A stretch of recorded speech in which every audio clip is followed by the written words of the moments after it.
May Ghost Project? Wala po. Sigurado ka? Opo, Kaya definitely. ka dahil pag meron kami madiscover na may Ghost Project, pakukulong kita rito.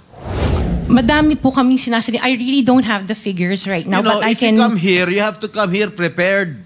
Yes You do po. not come here unprepared. Alam mo na, tatanungin ka eh. Ikaw sikat na contractor, papa-interview ka. Alam mo, nakakapagtaka dahil kayo lagi nakakuha ng DPWH contracts ha. Sino ba talaga sa DPWH ang nagbibigay sa inyo listahan ng mga projects for bidding? Turo mo na. Okay, thank you, Mr. Chair. Today, we once again tackle the issue that cuts to the core of public service. Corruption in government infrastructure projects. Billions of pesos have been allocated for flood control and drainage programs intended to protect lives, properties, and livelihoods from the devastating effects of typhoons and flooding. Yet, allegations of padded contracts, ghost projects, and substandard implementation now cast doubt on whether these funds truly serve their purpose. Mr. Chair, please allow me to state this for the record.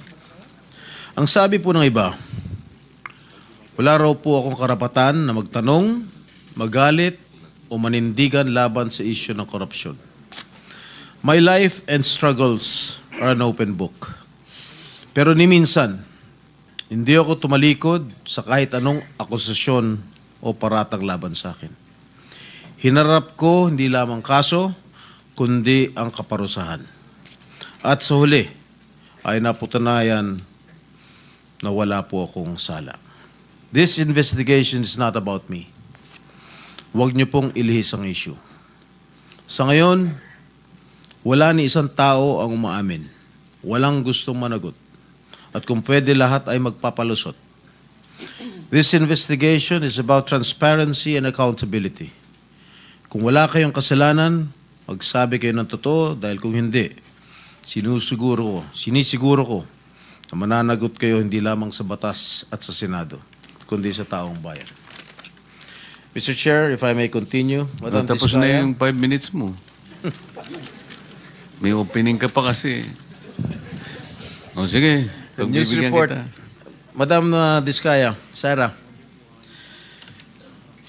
it is common knowledge that you own 9 companies, namely St. Gerard, St. Timothy, Alpha and Omega, Elite General Contractor and Development Corporation, St. Matthew, Great Pacific Builders, YPR General Contractor, Amethyst Horizon Builders, and Waymaker OPC. Am I correct? Yes po. Hanggang ngayon, up to now, you own these 9 construction companies? Yes po. All right. Since you started securing contracts from the DPWH, since kailan kayo nag-umpisa? 2012? DPWH? Yes. Yes po, At 2012. pag-usapan muna natin yung 2022 hanggang 2025. Ilan na po yung naging projects nyo sa DPWH? Marami na po. Ilan nga?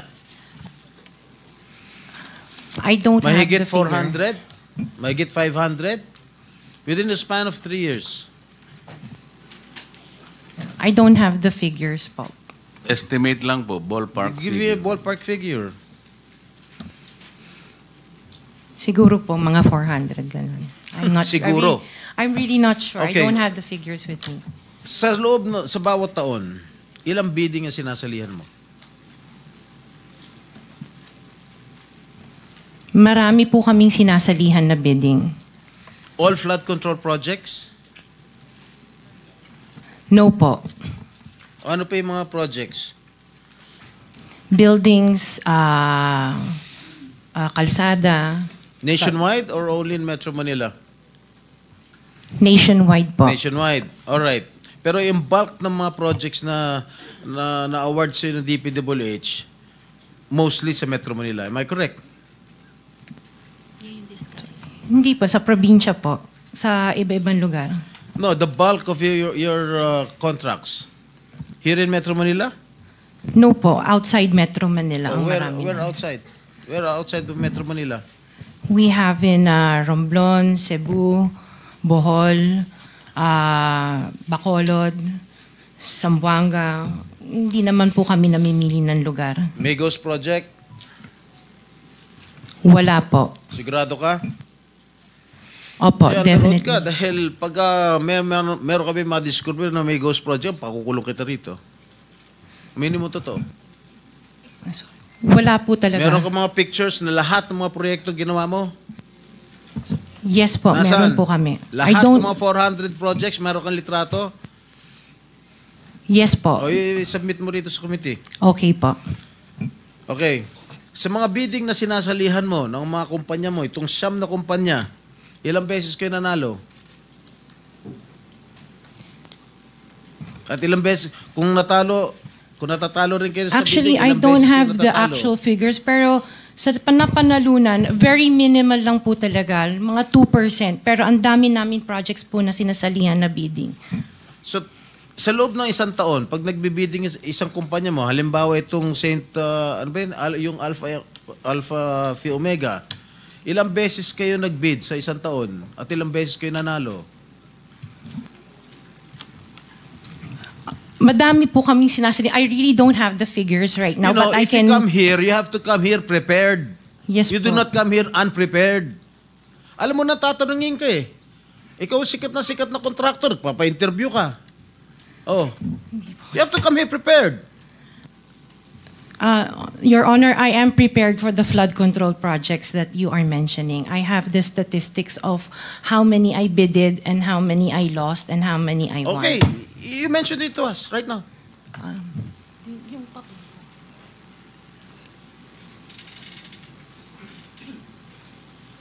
You are asking her to relate the 400. No. Parang mahirap naman yata. Hindi. 400. In 2022, I bidded for 491 projects.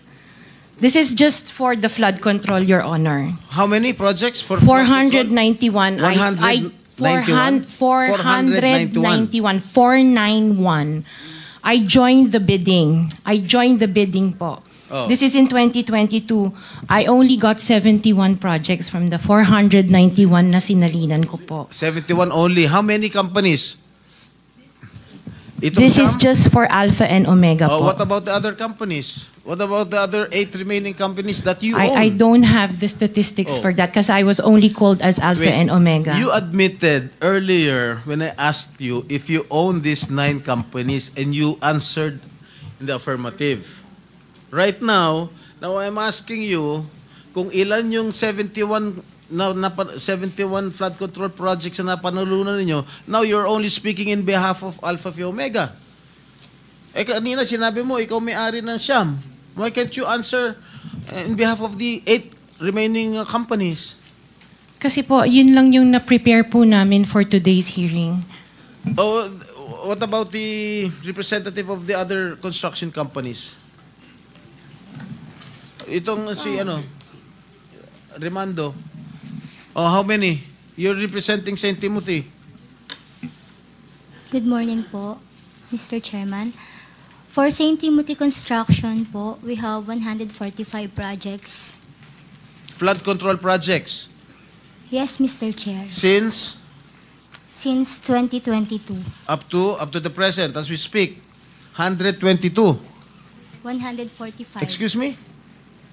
145, Mr. Chair. Napanalunan ang na-award sa inyo 145 flood control projects. Yes, Mr. Napanalunan niyo 'yan. Yes, Mr. Chair. So, all in all, dun sa 8 companies, ilan? Dun sa 9 companies, hindi nyo alam? Out of the 400, maybe, who can answer my question from the DPWH? Maybe they have the records there. Mr. Chair, with the Just indulgence for of the the SP record. Pro Temp, Yeah. Yes, Senator Risa. kaugnay nung pagtatanong ni SP Pro Temp sa ngayon, gusto kong makapag-flash ng screenshot po nung siyam na calling cards, nung siyam na kumpanyang iyon. Calling card po ni Mr. Curly Discaya, na asawa po ni Ms. Discaya. So, mag-asawa po, dapat alam po nila in greater detail itong mga kumpanyang ito. Ito po, Mr. Chair, SP Pro Temp. Siyam na calling cards nung siyam na kumpanya, lahat sa pangalan ni Pacifico o Curly Discaya. So, dapat po mas alam po, both ni Ms. Sara Discaya at Ms. Roma Discaya Rimando ang mga detalye na tinatanong ni SP Pro Temp. Salamat, Mr. Chair, at SP Pro Temp. Thank you, Senator Risa. Okay, for the record, yung may-ari ng St. Gerard Construction, nandun yung pangalan ng asawa mo, Pacifico Discaya. Okay? Doon sa St. Timothy, sino may-ari ng St. Timothy? Ikaw si Rimando, no?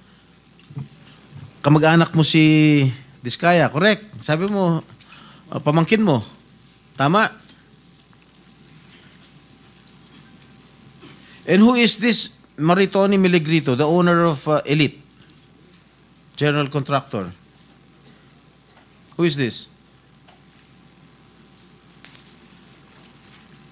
Answer. Pinsan ko po, Mr. Chair. From the left pocket to the right pocket. St. Matthew. Nandito yung asawa mo, Pacifico Discaya. Great Pacific. Oh, ikaw, nandyan ang pangalan mo, oh. Si Sara Rowena Discaya. Kaya hindi mo mapapagkaila, eh. YPR General Contractor. Nandito rin ang pangalan mo. Miss Sara, alam mo, huwag ka magsisinungaling, ha? Amethyst Horizon. Sino si Amethyst Horizon? Sino si John Brian Eugenio? Who is he? Sagutin mo, Miss Rimando. I didn't know, Mr. Chair. Madam Sara. He's one of our employees. Oh, dami. Waymaker. Sino si Gerald William Discaya? He's my eldest son. Okay. Alpha Phi Omega, yan, asawa mo. So, you confirm, lahat ng siyam na yan, ikaw ang may-ari. Tama? Part owner po. Part owner. Okay. Kaya nyo ba talaga pagsabay-sabayin yung mga construction, mga proyekto ninyo? Paano nyo nagagawa ito? Yes po, we have sufficient employees naman that can carry out and execute the project. Okay, ilan ba yung mga empleyado ninyo? In the office po, mga 200 plus. Sabay-sabay kayong na-awardan ng kontrata ng DPWH. Alam mo, nakakapagtaka dahil kayo lagi nakakuha ng DPWH contracts, ha? Sino ba talaga sa DPWH ang nagbibigay sa inyo listahan ng mga projects for bidding? Turo mo na. Wala po akong knowledge po. Talaga? Ba't Yes, nakakapagtaka dahil yung siyam na construction companies nyo, yun ang laging favored, kumbaga, sa bidding. Kasi ang balita ko, isa kayo sa mga una nakakita at nakakapili ng mga projects. Bago pa mabuo ang National Expenditure Program, yung tinatawag natin na NEP. Parang menu lang sa restaurant na nakaka-order kayo kaagad. Sino ang point person nyo sa DPWH na nagbibigay sa inyo ng informasyon na ito, o para sa inyo, ito para sa kanya? Sino? Sir, wala po akong nakakausap po. Wala kang kilala sa DPWH? Wala po. Hindi kami maniniwala niyan, wala kayong kilala sa DPWH. Meron ako yung mga engineer, yung mga district engineers, saka Yun mga pala eh. Sino yung mga district engineer na nakilala mo? Pero hindi po sila nagbibigay ng project po sa akin. At tinatanong ko, wala naman ako sinasabi sa'yo kung nagbibigay sila ng project. Sino ang kakilala mo sa DPWH? Sila, mga DE po. DE Yeah, okay. ng... Sabi mo, sino? teka sandali. Diin ng Laguna, O, sino Diin nga? ng... Banggitin mo yung pangalan. I can't remember their names kasi I don't transact on Okay, behalf of the diin ng companies. Laguna. Sino pa? Diin ng Bulacan, diin ng... Is he here? Nandito ba? Yung diin ng Laguna, diin ng Bulacan, nandito ba? Diin ng Bulacan nandito. Okay, paano nyo nalalaman ang mga projects for the bidding? Sino ang nagbibigay ng listahan sa'yo? We don't have a list. Naka 6 minutes ka na, erap.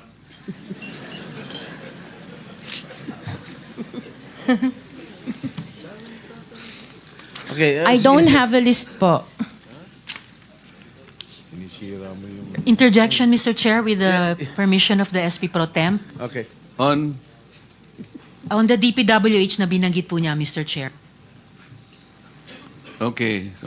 Salamat, Mr. Chair, SP Pro Temp. Dahil natatanong po ni SP Pro Temp ang DPWH din in connection sa mga diskaya. I wonder, Mr. Chair, kung natignan na po, nasilip na po ng DPWH, kung may practice ang mga diskaya companies ng pagpapahiram o pagpaparent out ng lisensya nila para mag-force multiply sa capacity nila. Para kahit 200 lang daw ang staff sa opisina, kaya nilang mag-implement ng 491 projects or 71 projects, 145 projects in any 1 year. I wonder, Mr. Chair, kung nasilip na po yun ng DPWH. Incidentally, Senator Risa, you are the next interpellator, so you may want to continue with your 5 minutes. Thank you. Will do. Thank you, Mr. Pinatapos Chair. mo na ba ako, Chair? Ha? Okay. One last question, if I may. One last question, Mr. Chair, Senator Risa. Madam Diskaya, saan nyo ba kinukuha yung mga coaching imported, mga luxury cars? Ang balita ko, dun sa interview mo, binili mo yung isang Rolls Royce dahil nagandahan ka sa payong. Tama ba? Sir, yes po. Samantalang, ilan yung luxury cars mo? Nasa 28 po. 28 lang. Ano Yes. ano ito mga ito? Rolls Royce, Ferrari. I don't have a Ferrari. Ano yung mga luxury cars? Lamborghini. No rin. Cadillac. Saan binili? Sagutin mo na. Saan mo binili? Sa dealer po. Sino dealer? Dito, local? Local dealer o sa abroad? Freebell Enterprises tsaka yung isa Auto Art. Dito, sa Pilipinas? Yes po. Hindi ka nag-import? No po. Dito, may dealer ng mga Yes po. Rolls Royce. May dealer ng Rolls Royce meron dito. po. Ano pa yung mga ibang luxury cars mo? Yung anong tawag dito, yung Cadillac and the GMC. Cadillac Escalade, ganon? Yes po. Oh. The GMC. Yun lang. Sinong dealer? I mentioned earlier Freebell Enterprises and Auto Sa Art. lahat ng kotse mo, yun ang mga dealers mo? Dalawa lang sila Dalawa po. yung dealers mo. Yes what, po. what other luxury cars do you own? Yung iba dito na, the Maybach. Dito Maybach, ko na binili. Mercedes. Yes po. And then, yung iba, dito na rin yung Range Rover. Bentley. The Bentley dito na rin po. Paano kayo nagka-interest sa kotse? Saan nyo gagamitin yung 28 kotse na luxury cars? Araw-araw gusto mo Collection. palit ng kotse? No, I have 4 kids that use it all the time for them to Oh, be 4 taken to kids school. lang. O, bigyan mo tig-isa, pero 20, ilan yun? 20 ka mo? 28? 28. Opo. My God. And you bought that from the taxpayers' money? No po. Hindi po. Huwag na tayo That maglokohan would be- dito. Let's allow our people to decide on that anyway. Just ano lang, linawin na yung pangalan. Senator Risa, sorry nagkamali ako. Chairman, Si- just the 2 names of the dealers. Dealer ako ng kotse, kaya ako alam yan eh. Sino yung dalawa? Pinagkukunan mo ng luxury cars? Freebell Enterprises Ha? and Freebell Enterprises Freebell. and yung isa Auto Art. Auto Art. Yes Okay. po. Thank you. Sen Risa, sorry kasi nalagpasan ko si Senator Bato pala. Kung gayon, Mr. Chair, I will wait. Pero kung gayon, Tapos- ma-follow up ko lang ngayon yung naitanong ko kay DPWH bago ko po Kasi po i-cede let yung me floor go kay there Senator kasi De La Rosa. si Secretary Bonoan just resigned and his resignation was accepted by President Gusto ka nga naming tanungin, Secretary, total kare-resign mo lang naman kahapon. Gusto mo pa bang ikaw ang sasagot o you would like to beg off and allow somebody or have you deputized an official with you today na siya nang magsasalita in your behalf para kung gusto mo nang mag-beg off, it's up to you. Yes, Your Honor. Thank you very much for giving me this opportunity, Your Honor. Your Honor, I just want to make a manifestation that on account of the subpoena ad testificandum that I was served for this hearing, I just wish to make that on record that the President Ferdinand R. Marcos Jr. has accepted my resignation as Secretary of Public Works and Highways on effective today, September 1, 2025. So what is your pleasure, sir? In view today? of this circumstance, Your Honor, that effective today, September 1, and since I am no longer the Secretary of Public Works and Highways and I don't have the official capacity to represent the department, that I may be excused on the proceedings at this point in time, Your Honor. We can do that, Mr. Mr. Chair. Secretary, and we will thank you for having raised our inquiry today. But we expect that you have, before you finally exited from the public office, I think you have deputized somebody who will represent the entire department for questioning before this inquiry today. Have you done that? Your Honor, the people that had been invited from the department are all here, Your Honor. Okay. Mr. Chair? Yes, Senator Risa. Mr. Chair, bagamat gaya ng sinabi ng Chair at ni former Secretary na tanggap na ang kanilang pagbibitiw, however, I would still like to appeal at least dun sa institutional memory ni dating Secretary Bonoan. Kahit dun lang po sa naitanong ko na po sa kanila kanina, if I may, Mr. Chair and the good former Secretary, kahit yun lang ba dun sa tanong na nasisilip na po ba ng department kung may practice po ang mga diskaya sa kanilang mga kumpanya na pinapahiram or pinaparent out yung mga lisensyang hawak nila. Kaya nakapaggagawa di umano ng daang-daang mga proyekto at any one time, particular po sa flood control. Nangyayari po ba yon, former Secretary Bonoan? If I may, but this is already an official, Your Honor. I understand, Mr. Chair. The issuance of a contract is based on a bidding process, and the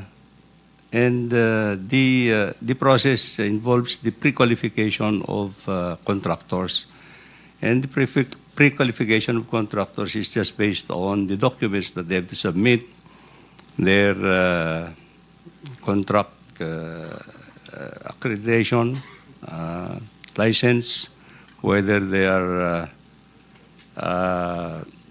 they have a license for A, AA, AAA, and things like this, depending on the project that they're going to implement.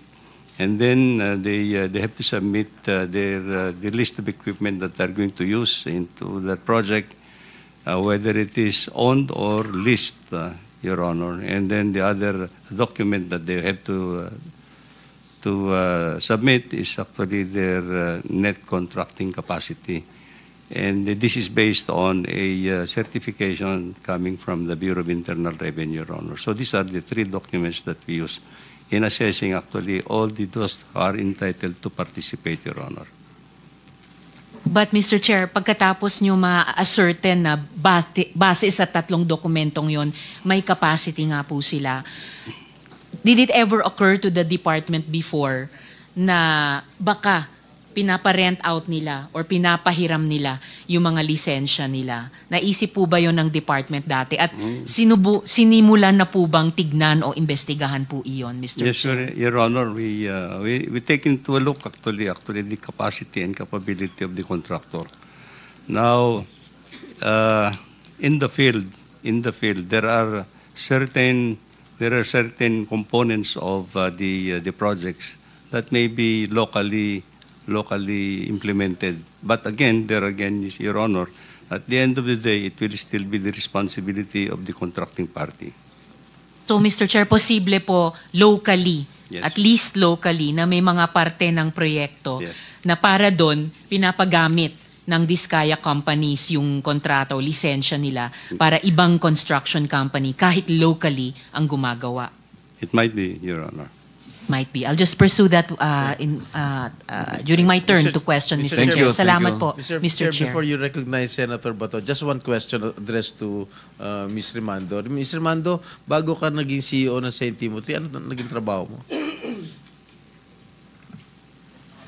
Nagtrabaho din po ako sa St. Gerard, Mr. Chair. Ano trabaho mo sa St. Gerard? HR Manager po, Mr. Chair. HR? Ano ibig sabihin ng HR for the education of the public? Human Resource po. Tapos naging CEO ka ng St. Timothy. Yes po. Sino pinakikinggan mong boss? Sino pinakikinggan mong boss? Pinakikinggan ko pong boss. Ikaw ba ang boss ng St. Timothy o meron kang pinakikinggan na iba? Di ba si Madam Sara? Ay, hindi po. Sino? Regarding po sa St. Timothy, ako po. O sa St. Gerard? Sa St. Gerard po, wala na po akong ano doon. So Mr. ikaw Chair. nasusunod? Opo, Mr. Chair. Alright. Sige, mamaya magtatanong ulit. Thank you.